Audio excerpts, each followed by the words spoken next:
Hello, everybody.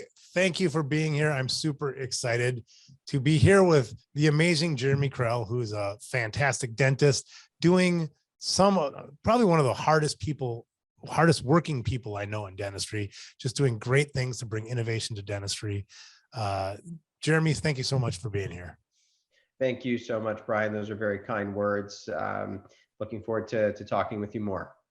Yeah, people who are here are interested in learning more about Revere Partners, which is the fantastic organization that you're managing partner for, which is I believe it's the only privately held venture capital fund focused on oral technologies. Is that correct?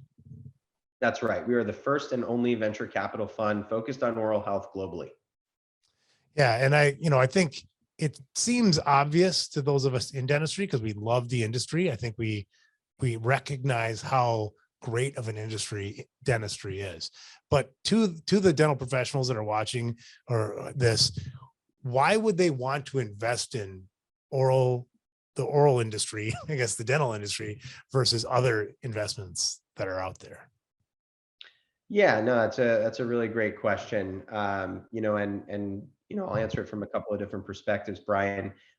First I think is the clinical perspective. I remember when we first started Revere Partners, it was very much kind of by doctor for doctor, right? Bringing the clinical side and perspective, bringing the industry itself into the conversation and the narrative around how its technology is shaped moving forward, right? I think we've seen a couple of examples go both ways, right? Ones where the industry is involved, and you find a product or service that then becomes very well aligned with the industry and its needs. Also, ones where the industry is not involved, and you let other trends or forces dictate the shape of that product or technology, and then it becomes malaligned, with the industry.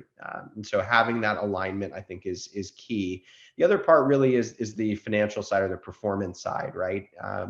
Whereby this is a very high performing space. Dentistry has proven itself multiple times to be recession resistant. When you're looking at the practice side, with the average turns on EBITDA in 2021 being something like 14.3, right? You see high private equity performance. On the venture capital side, we measure in terms of internal rate of return, or IRR, where our IRR for this last quarter, Q3 of 2022, was 39.95%, right? Our early research shows that it takes on average about 4.8 years to reach about a 5.2x with a dental startup, and Revere does that quicker. It does it in about 3.7 to 4.1 years, right? So it's not even sort of a midterm, type investments. It's not a fluctuant like the stock market is on a day-to-day basis. It's not a long-term 10+ year. It's really in the middle term. All in all, investors want to be diversified, right? Diversified within dental and diversified outside of dental, and so that's what we're here to bring.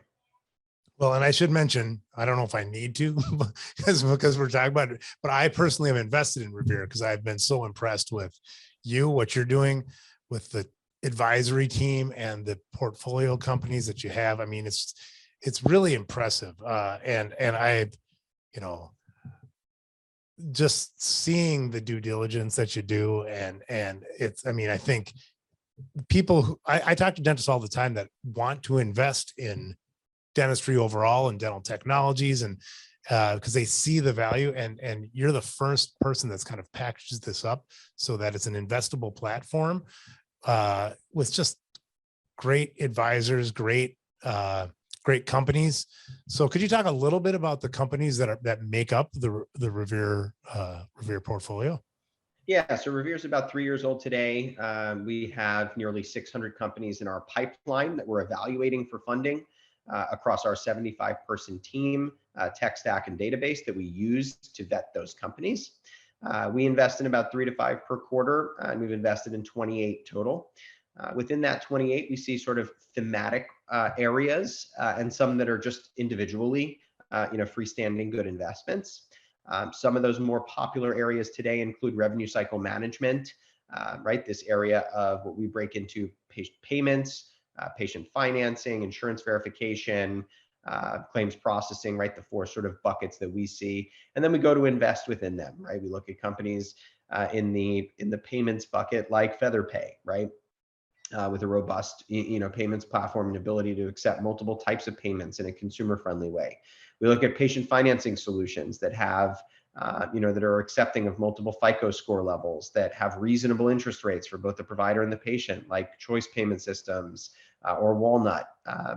We look over in the insurance verification bucket, right, and understand who's helping the practice and who's helping the patient to really get verified and make sure that the practice has everything it needs to move forward, right? We look at companies like Zoom and AirPay, and even B2B plays there like Tooth Fairy.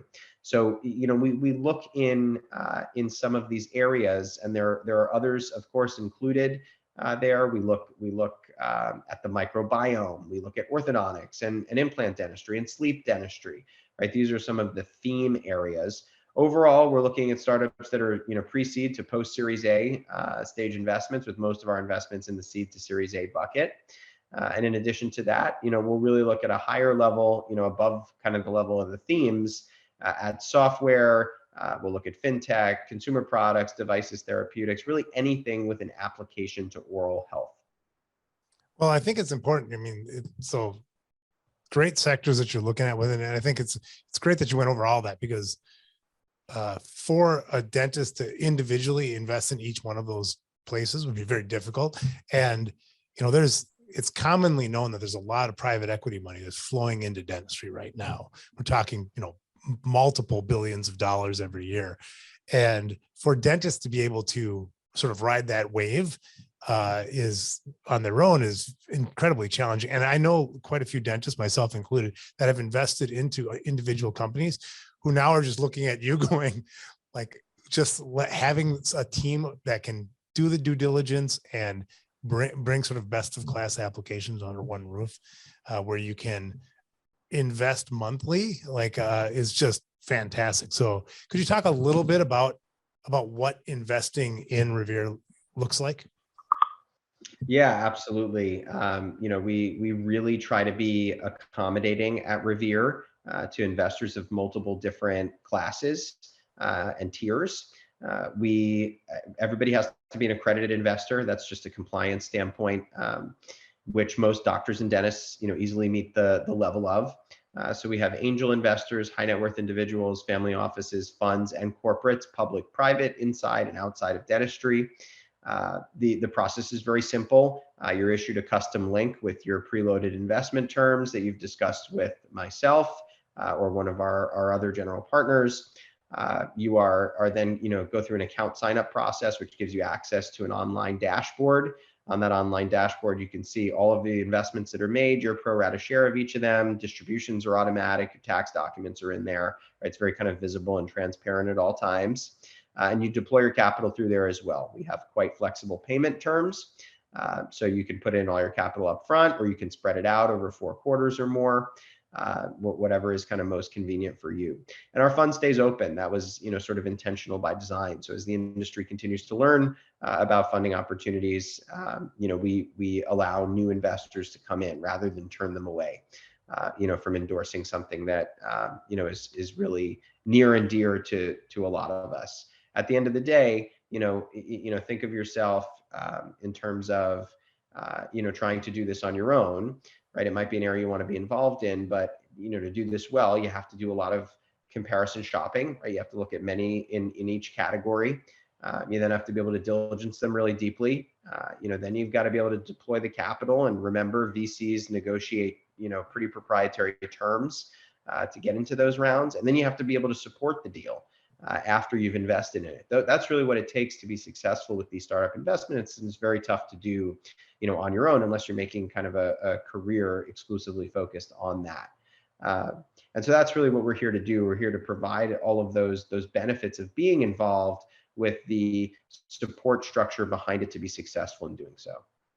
Well, and to be fair, most dentists aren't out there evaluating companies at all, right? They don't even have the opportunity to get into the game, which is a very, unless you're having, unless it's making a major part of your career. So making it accessible to any dentist, any dental professional to invest in is just great work that you're doing. and you see, I mean, 600 portfolio companies. Holy man. I mean, I think, you know, we should pause there just for a second, because even I was sort of floored with how many companies are in dentistry that are looking for funding. So I mean, that means that you have a huge selection to pick some great ones from. And you know, so even the companies that you've mentioned obviously are the rock stars of the bunch, right?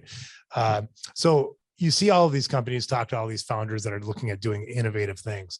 What do you see as macro trends that like dentists, outside of obviously investing in the industry through Revere, what are the other trends that dentists should be aware of?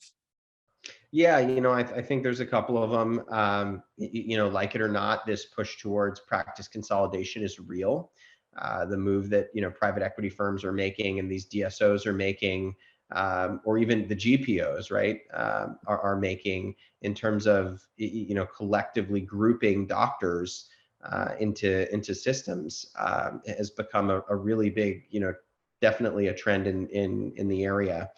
The growth rate on that is really, really high. The returns on them are high. And it's an important, sort of correlating factor and macro trend to the startup community, because a lot of startups really kind of embed themselves within DSOs at the beginning, right? Although it's an enterprise sale, and so it can have a slightly longer sales cycle and some more complexity in it. At the end of the day, you stand to get more revenue and a lot of feedback from all one source, right? So you often see DSOs focusing also on some of these issues that the startups are pushing. So ultimately, that trend is really important. I think another big one is this one towards oral and systemic health links, right? Bringing the mouth body connection, from a business standpoint, more closely integrated. That is an area that's going to continue to grow. It's going to continue to be a place for innovation, where products and services are going to be created to bridge those gaps that are there, and support and enable the providers within them. So all in all, when we're looking at these 600 plus companies in our pipeline, we have a true moat in our data, right? We're able to sort of predict some elements about the future, right, by using what is past and presently presented to us. Well, so I can't say enough good things about Revere and what you've brought. I mean, you've already had an innovative career leading up to this point through your history of working with large consumer brands and funding some great companies already. So at Toothapps, obviously, we're all about bringing innovation together, connected dentistry. And I think there's a shared goals between what Revere is doing and what Toothapps is doing. So I'm just completely thrilled to have you on the Toothapps marketplace as I think the first sort of software platform that we can hopefully bring this to, make it so that anybody can invest in the overall success of our industry, which we I firmly believe in so much that, like I mentioned before, I'm an investor in Revere too, which was for me an easy decision after kind of like talking with everybody at Revere. So I'd recommend everybody take a look at it and reach out. And so, Jeremy, thank you very much for being here. Thank you, Brian. Really appreciate it. I think this is a one-of-a-kind partnership and opportunity between Revere and Toothapps, and pushes on, yet another, macro trend we're seeing towards interoperability, right? And this is the ability to not only utilize multiple different technologies in the same environment, but also own a piece of them. So I hope that you'll consider joining us in our journey together here. Nice to meet you. Have a good one. Thank you.